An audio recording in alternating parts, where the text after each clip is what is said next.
Everyone, I am नईमा ज़ेबा खान और आप देख रहे हैं लेट्स लर्न विद नईमा। तो गाइज हमारी 30 डेज़ की सीरीज़ जो थी जिसमें मैं आपको क्लास 9 का कंप्लीट सिलेबस कराऊंगी 30 डेज़ में, वो स्टार्ट हो चुकी है।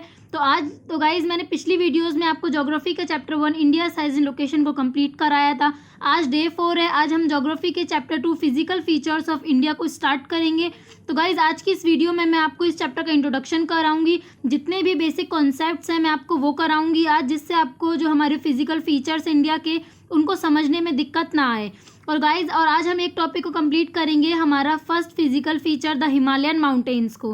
तो चलिए आज की इस वीडियो को स्टार्ट करते हैं। Chapter 2 physical features of India.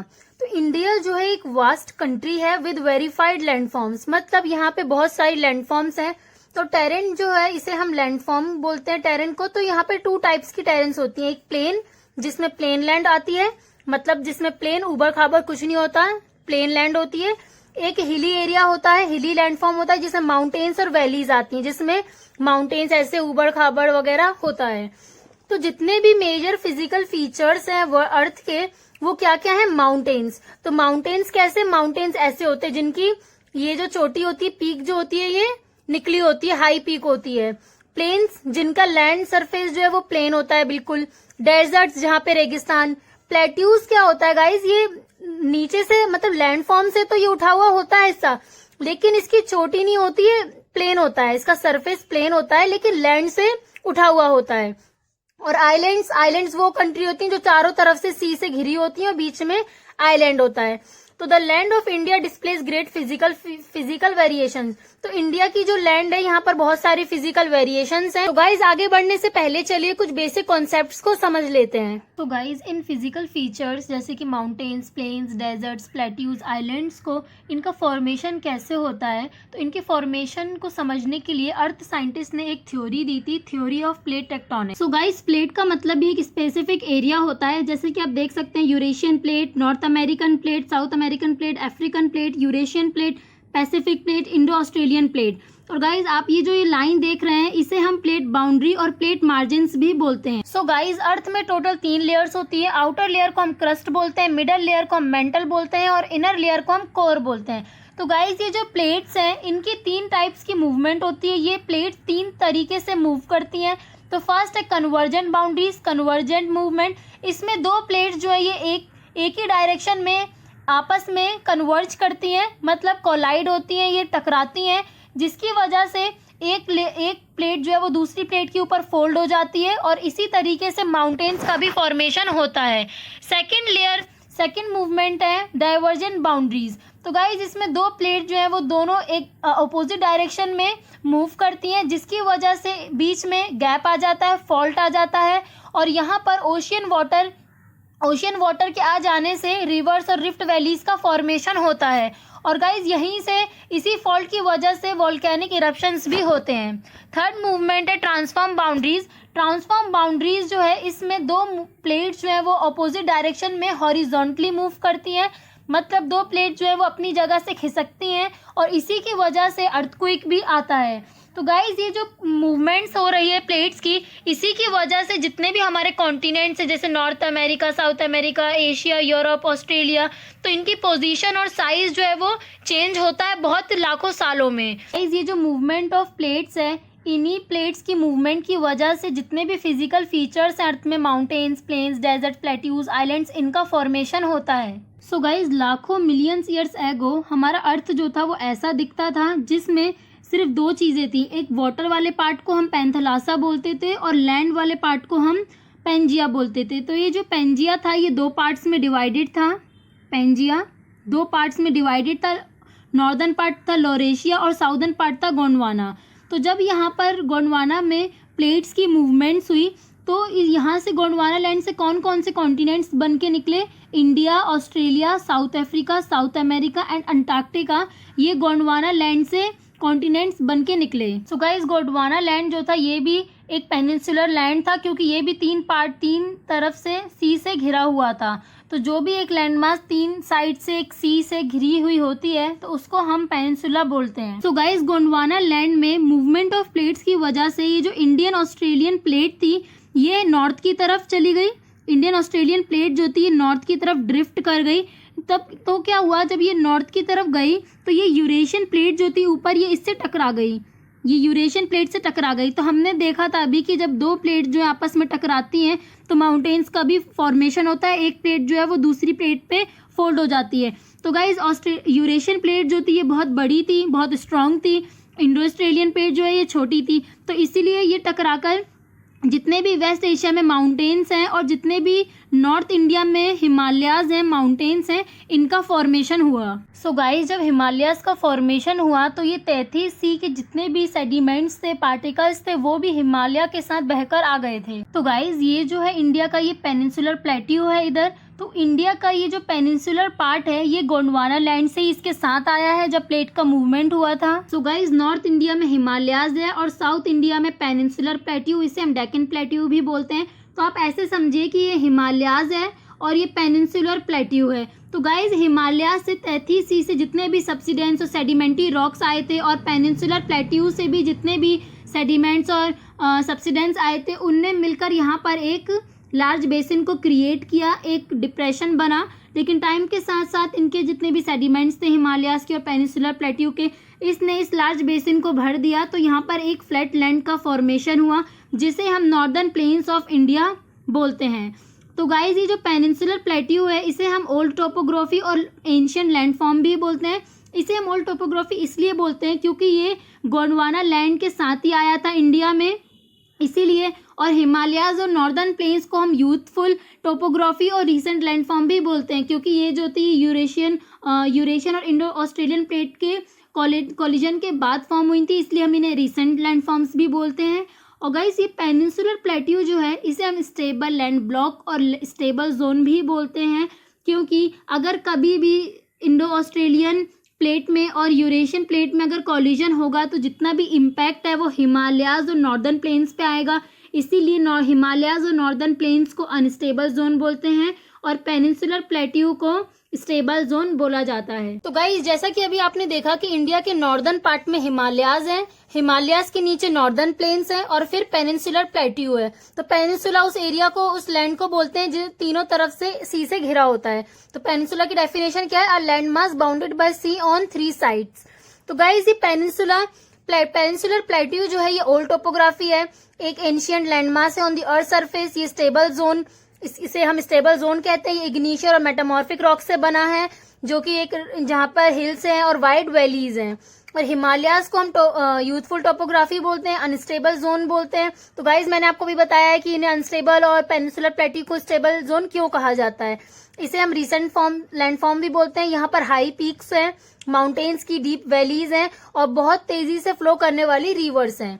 अगर हम नॉर्दर्न प्लेन्स की बात करें तो इसे भी हम यूथफुल टोपोग्राफी बोलते हैं और ये भी रीसेंट लैंडफॉर्म है और ये भी अनस्टेबल जोन है और ये एलुवियल डिपॉजिट से मिलकर बना है। तो गाइज, इंडिया के मेजर फिजियोग्राफिक डिविजन्स क्या है? तो फिजिकल फीचर्स जो है इंडिया के, टोटल 6 फिजिकल फीचर्स है इंडिया के। फर्स्ट है द हिमालयन माउंटेन्स, सेकंड है द नॉर्दर्न प्लेन्स, थर्ड है द पेनिनसुलर प्लेट्यू, फोर्थ है द इंडियन डेजर्ट, फिफ्थ है the coastal plains and sixth है द आइलैंड्स। तो चलिए गाइज, इन्हें एक एक करके समझते हैं डिटेल में। तो फर्स्ट है हमारा द हिमालयन माउंटेन्स। तो हिमालयन माउंटेन्स जो है इसे जियोलॉजिकली यंग बोला गया है। जियोलॉजिकल का मतलब होता है कि टाइम पीरियड के हिसाब से इसे यंग इसलिए बोला गया है गाइज, मैंने आपको अभी बताया था कि ये हिमालयन माउंटेन्स जो है इंडो ऑस्ट्रेलियन प्लेट और यूरेशियन प्लेट के कोलिजन के बाद बना है, इसलिए इसे हम यंग माउंटेन या जियोलॉजिकली यंग बोलते हैं। इसे स्ट्रक्चरली फोल्ड माउंटेन इसीलिए बोलते हैं क्योंकि ये फोल्डिंग के प्रोसेस से बना है। 2 प्लेट्स के कोलिजन के बाद ये 2 प्लेट्स जो है वो फोल्ड हुई है, इस प्रोसेस से बना है, इसीलिए इसे हम स्ट्रक्चरली फोल्ड बोलते हैं। ये जो नॉर्दर्न बॉर्डर्स में आता है इंडिया के, ये वेस्ट टू ईस्ट डायरेक्शन में रन करता है, मतलब वेस्ट टू ईस्ट डायरेक्शन में ये जाता है। इंदस रिवर से ब्रह्मपुत्र रिवर, ईस्ट वेस्ट में है हमारी इंदस रिवर और ईस्ट में है ब्रह्मपुत्र रिवर। तो the Himalayas represent the loftiest and one of the most rushed mountain barriers of the world. तो गाइज, जो हिमालयाज है ये रिप्रेजेंट करते हैं लॉफ्टीएस्ट माउंटेन्स को, मतलब सबसे ऊंची चोटी, सबसे हाई पॉइंट पीक्स को ये रिप्रेजेंट करता है। और यहाँ पर रस्ड माउंटेन्स है, मतलब उबड़ खाबड़ माउंटेन्स है ये। तो गाइस जैसा कि आप देख सकते हैं ये हिमालय का मैप है। हिमालयाज जो है ये नॉर्दर्न बॉर्डर्स में लाई करते हैं इंडिया के, और ये वेस्ट से ईस्ट की तरफ रन कर रहे हैं। वेस्ट में इंडस रिवर है और ईस्ट में ब्रह्मपुत्र रिवर से। तो गाइज ये आप देख सकते हैं कि ये एक आर्क को फॉर्म कर रहे हैं। आर्क मतलब एक सर्कल के एक पार्ट को फॉर्म कर रहे हैं, जिसका इसका टोटल डिस्टेंस है 2400 किलोमीटर्स। और इसकी जो चौड़ाई है कश्मीर से, इसकी चौड़ाई 400 किलोमीटर्स है कश्मीर से। और अरुणाचल प्रदेश की इसकी जो चौड़ाई है, इसकी विथ जो है वो है 150 किलोमीटर्स। और गाइज ईस्टर्न हाफ का जो वेरिएशन है, एल्टीट्यूडनल वेरिएशन है, वो ज़्यादा है वेस्टर्न हाफ से। तो गाइज आप सोच रहे होंगे कि इसकी तो वेस्ट में कश्मीर में इसकी चौड़ाई ज़्यादा है, तो फिर इसका एल्टीट्यूडनल वेरिएशन यहाँ से कम कैसे हो सकता है ईस्टर्न हाफ से। तो गाइज एल्टीट्यूडनल वेरिएशन का ये मतलब है कि ईस्टर्न हाफ में इधर अरुणाचल प्रदेश की साइड में ज़्यादा जो माउंटेन्स है उनकी हाइट ज़्यादा है, उनकी पीक्स यहाँ पे ज़्यादा पीक्स वाले माउंटेन्स हैं, इसीलिए इसका एल्टीट्यूडनल वेरिएशन बोला गया है। तो यहाँ पे ईस्ट में ज़्यादा हाई एल्टीट्यूड के माउंटेन जो है वो पाए जाते हैं as compare to west. So guys जैसा कि अभी आपने देखा कि हिमालयन माउंटेन्स जो है ये आर्क बनाते हैं और इसका डिस्टेंस 2400 किलोमीटर्स है। और इसकी जो चौड़ाई है वो 400 किलोमीटर है कश्मीर में और 150 किलोमीटर है अरुणाचल प्रदेश में। गाइज एल्टीट्यूडल वेरिएशन जो है वो ईस्टर्न हाफ में ज्यादा है वेस्टर्न हाफ से। तो हिमालयन माउंटेन्स जो है ये 3 पैरेलल रेंजेस को कंसिस्ट करते हैं। लगातार 3 पैरेलल रेंजेस हैं इसमें हिमालयन माउंटेन्स में। फर्स्ट है हिमाद्री, जिसे हम ग्रेट और इनर हिमालयाज भी बोलते हैं। सेकंड है हिमाचल, जिसे हम लेसर और मिडल हिमालयाज भी बोलते हैं। और थर्ड है शिवालिक, जिसे हम आउटर हिमालयाज भी बोलते हैं। सो गाइस जैसा कि आप देख सकते हैं कि हिमालय जो है वो 3 पैरेलल रेंजेस में डिवाइडेड है। फर्स्ट आप देख सकते हैं कि फर्स्ट रेंज है, ये सेकंड रेंज है और ये थर्ड रेंज है। तो गाइस ये जो हिमालय की पैरेलल रेंजेस हैं ये लॉन्गिट्यूडनल एक्सटेंट में आती हैं इसके। तो गाइस इसे लॉन्गिट्यूडनल एक्सटेंट में इसीलिए बोला गया है कि हमें ऐसे देखना है कि फर्स्ट रेंज, फिर सेकंड रेंज और फिर थर्ड रेंज, इसीलिए इसको लॉन्गिट्यूडनल एक्सटेंट पे बोला गया है। So guys first Himalayan range है ग्रेट और इनर हिमालयाज, और इसे हम हिमाद्री भी बोलते हैं। तो ये जो है ये नॉर्दर्न मोस्ट रेंज है, मतलब ये सबसे नॉर्दर्न मोस्ट रेंज है, सबसे ऊपर वाले पार्ट में आती है ये नॉर्थ में। ये मोस्ट कॉन्टिन्यूअस रेंज है, मतलब ये जो रेंज है ये पूरी लगातार रेंज है, कॉन्टिन्यूअस रेंज है, जैसा कि आप इस इमेज में देख सकते हैं। और इसमें सबसे हाईएस्ट पीक्स वाले माउंटेन्स लाई करते हैं। और इसका एवरेज हाइट जो है माउंटेन्स की पीक का वो क्या है 6000 metres. The folds of great Himalayas are asymmetrical in nature. मतलब गाइज सिमेट्रिकल का मतलब होता है जैसे माउंटेन है, अगर हम इसे बीच से कट करेंगे तो ये दोनों जो है सेम पार्ट में डिवाइड होगा बीच से। लेकिन ये एसिमेट्रिकल है, मतलब यहाँ के जो माउंटेन्स है वो ऐसे सिमेट्रिकल में नहीं, अगर हम इन्हें बीच से कट करेंगे तो ये 2 पार्ट्स में इक्वली डिवाइड नहीं होंगे, इसलिए इसे एसिमेट्रिकल इन नेचर बोला गया है। The core of this part of Himalayas is composed of granite. मतलब ये जो हिमालयाज है हिमाद्री हिमालयाज जो है इसे ग्रेनाइट से बनाया गया है। और यहाँ पर बहुत ज्यादा स्नोफॉल होती है और यहाँ से ग्लेशियर्स भी यहीं से बन के निकलते हैं। सेकंड हिमालयन रेंज है लेसर और मिडल हिमालयाज, और इसे हम हिमाचल भी बोलते हैं। तो गाइज ये जो है रेंज ये साउथ ऑफ द हिमाद्री पे लाई करती है, मतलब हिमाद्री जो है वो नॉर्दर्न मोस्ट रेंज है, तो इसके साउथ में ये आती है हिमाचल।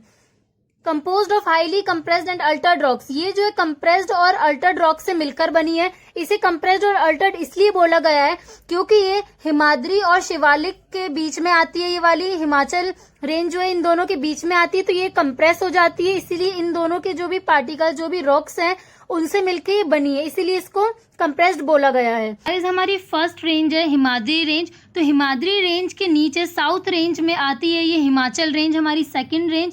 तो गाइज आप इसका जो चौड़ाई है गाइज सेकंड रेंज की जो चौड़ाई है विथ है, इसकी विथ है 50 किलोमीटर्स की। और यहाँ पर जो भी माउंटेन्स पाए जाते हैं, यहाँ पे जितने भी माउंटेन्स हैं, तो इन माउंटेन्स की हाइट, इन माउंटेन्स की एल्टीट्यूड जो है वो 3700 मीटर्स से 4500 मीटर्स के बीच में लाई करता है। सो गाइज जैसा कि आपने अभी देखा कि इसका एल्टीट्यूड जो है वो 3700 मीटर्स एंड 4500 मीटर्स के बीच में लाई करता है। और इसकी जो एवरेज विथ है, चौड़ाई है, वो 50 किलोमीटर्स है। फिर पंजाल रेंज जो है ये सबसे लंबी रेंज है हिमाचल हिमालयन रेंज की सबसे लंबी रेंज जो है वो पीर पंजाल रेंज है और ये बहुत इंपॉर्टेंट रेंज है। धौलाधार और महाभारत रेंजेस ये भी बहुत इंपॉर्टेंट रेंजेस है। तो गाइज इस हिमाचल हिमालयन रेंज में कश्मीर की बहुत फेमस वैलीज लाई करती हैं। कांगड़ा और कुल्लू वैलीज हिमाचल प्रदेश की ये भी लाई करती हैं। इस रीजन को हिल स्टेशंस के नाम से भी बहुत जाना जाता है। तो गाइज हिमालय की आउटर मोस्ट रेंज जो है हिमालय की, उसे हम शिवालिक हिमालयाज बोलते हैं और इसकी जो चौड़ाई है, इसकी जो विड्थ है, इस वाले शिवालिक हिमालयाज की जो चौड़ाई है वो 10 to 15 किलोमीटर्स के बीच में है। और यहाँ पे जितने भी माउंटेन्स है उनकी हाइट, उनका एल्टीट्यूड 900 से 1100 मीटर्स के बीच में लाई करता है। सो गाइज जैसा कि आपने अभी देखा कि शिवालिक जो है ये आउटर मोस्ट रेंज है हिमालयाज की और इसकी विड्थ जो है वो 10 to 15 किलोमीटर्स है और इसका एल्टीट्यूड जो है वो 900 to 1100 मीटर्स के बीच में वेरी करता है। तो गाइज ये जो रेंजेस हैं, ये वाली शिवालिक जो रेंज है, इसके ऊपर जो दोनों रेंजेस है हिमाद्री और हिमाचल रेंजेस, उनकी जो रिवर्स से जितने भी सेडिमेंट्स आते हैं, जितनी भी रॉक्स पार्टिकल सेडिमेंट्स वगैरह आते हैं, तो ये उन्हीं सेडिमेंट्स से मिलकर बनी है इसकी रेंजेस। और गाइज ये जो वैली इस शिवालिक हिमालयाज में जितनी भी वैलीज लाई करती हैं वो सब थिक ग्रेवल और एलुवियम से मिलकर बनी हुई है। और ये जो longitudinal valley lying between lesser Himalaya and the Shivaliks are known as duns. मतलब ये जो लॉन्गिट्यूडनल वैली इसको बोला गया है, जैसे गाइज अभी मैंने आपको बताया था कि लॉन्गिट्यूडनल रेंज या फिर लॉन्गिट्यूडनल वैली क्यों बोला गया है, तो ये लेसर हिमालयाज और शिवालिक्स के बीच में जितनी भी लॉन्गिट्यूडनल वैलीज लाई करती हैं उनको हम दुंस बोलते हैं, जैसे कि देहरादून्स, कोटली दुंस एंड पाटली दुंस। गाइज जैसा कि अभी हमने लॉन्गिट्यूडनल डिविजन्स देखे हिमालयाज के, हिमाचल, हिमाद्री, हिमाचल और शिवालिक्स, तो वैसे ही इसके हिमालय के जो रीजन्स हैं वो रिवर वैलीज के बेसिस पे भी डिवाइड किए गए हैं। तो गाइज फर्स्ट है Indus river and Sutlej river. तो इंदस और सतलुज रिवर के बीच में जो भी एरिया आता है उसे हम पंजाब, जो भी हिमालयाज आते हैं उसे हम पंजाब हिमालयाज बोलते हैं। और गाइज इसको हम रीजनल बेसिस पे, इसको इंदस और सतलुज रिवर के बीच में हम इसको रीजनल बेसिस पे भी डिवाइड करते हैं, वेस्ट टू ईस्ट। तो वेस्टर्न पार्ट को हम कश्मीर हिमालय बोलते हैं और ईस्टर्न पार्ट को हिमाचल हिमालयाज बोलते हैं। और गाइस सतलुज और काली रिवर के बीच में जो हिमालयाज आते हैं उन्हें हम कुमाऊं हिमालयाज बोलते हैं। काली और तिस्ता रिवर्स के बीच में जो हिमालयाज आते हैं उन्हें हम नेपाल हिमालयाज बोलते हैं। तिस्ता और दिहांग रिवर के बीच में जो हिमालयाज आते हैं उन्हें हम असम हिमालयाज बोलते हैं। और ब्रह्मपुत्र जो है गाइज ये ईस्टर्न मोस्ट बाउंड्री है हिमालयाज। तो गाइज जैसा कि आप इस इमेज में देख सकते हैं कि हिमालयाज जो है वो ईस्टर्न बाउंड्रीज में और ईस्टर्न बाउंड्रीज ऑफ इंडिया में पूरी तरीके से स्प्रेड हो चुके हैं। तो इसे हम पूर्वांचल बोलते हैं और ईस्टर्न हिल्स और माउंटेन्स भी बोला जाता है। तो ये जो ये नॉर्दर्न ईस्टर्न स्टेट्स के में रन करते हैं और ये स्ट्रॉन्ग सैंडस्टोन से, सेडिमेंट्री रॉक से मिलकर बने हैं और यहाँ पर बहुत डेंस फॉरेस्ट है, घने जंगल हैं। और यहाँ पर जो जितनी भी रेंजेस हैं और जो वैलीज हैं वो पैरेलली फ्लो करती हैं, पैरेलली रन करती हैं। और इस रीजन में, पूर्वांचल रीजन में Patkai hills, Naga hills, Manipur hills और मिजोरम हिल्स इंक्लूड होते हैं। सो गाइज आज की इस वीडियो में इतना ही। हमने अपने जितने ही बेसिक कॉन्सेप्ट्स हैं उनको समझ लिया है, तो बाकी के टॉपिक्स को समझने में दिक्कत भी नहीं आएगी और टाइम भी नहीं लगेगा। तो गाइज नेक्स्ट वीडियो में हम बाकी के टॉपिक्स को कवर करेंगे, तो हमारा ये चैप्टर जो है वो कंप्लीट हो जाएगा। और अगर आपको ये वीडियो हेल्पफुल लगी हो तो इसे लाइक करिए और अपने दोस्तों के साथ शेयर करिए और मेरे चैनल को सब्सक्राइब करिए। Okay bye.